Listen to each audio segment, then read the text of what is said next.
এখানে আমরা দেখছি আইসিপিসি ইউনিভার্সিটি কমিউনিটির এখানে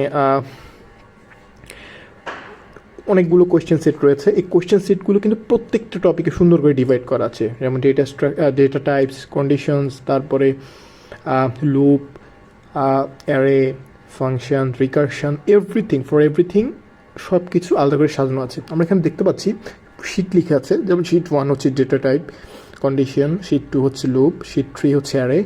প্রত্যেকটা শিটের পরে কিন্তু একটা একটা করে কন্টেস্টের অপশন আছে। আমরা দেখতে পাচ্ছি প্রত্যেকটা শিটে কিন্তু 26টা A to Z 26টা কোয়েশ্চেন আছে, প্রবলেম আছে। এরপরে কিন্তু দেখেন কন্টেস্ট আছে। আমরা যদি কন্টেস্টের দিকে খেয়াল করি, প্রত্যেকটা কন্টেস্টে কিন্তু আমরা যা প্র্যাকটিস করেছিলাম আগে শিটে সেগুলোর একটু অ্যাডভান্স প্রবলেমগুলো দেওয়া আছে।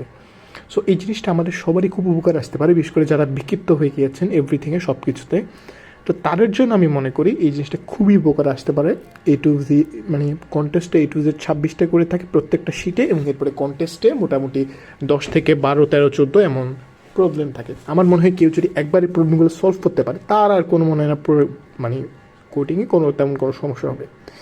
হ্যাঁ, আর এই জিনিসটা ফলো করে আমি দেখেছি যে আমরা অনেকেই জানি, ঝঙ্কার মোহ ভাইকে চিনি, ওনার ফাইট্রনেও কিন্তু আমি দেখেছি যে এই জিনিসটা ইউজ করে, মানে ওরা এই প্লেলিস্ট থেকে এই প্রবলেমস থেকে ওনারা প্রায় প্রবলেম দিয়ে থাকেন। সো এটা অনেক আমি মনে করি যে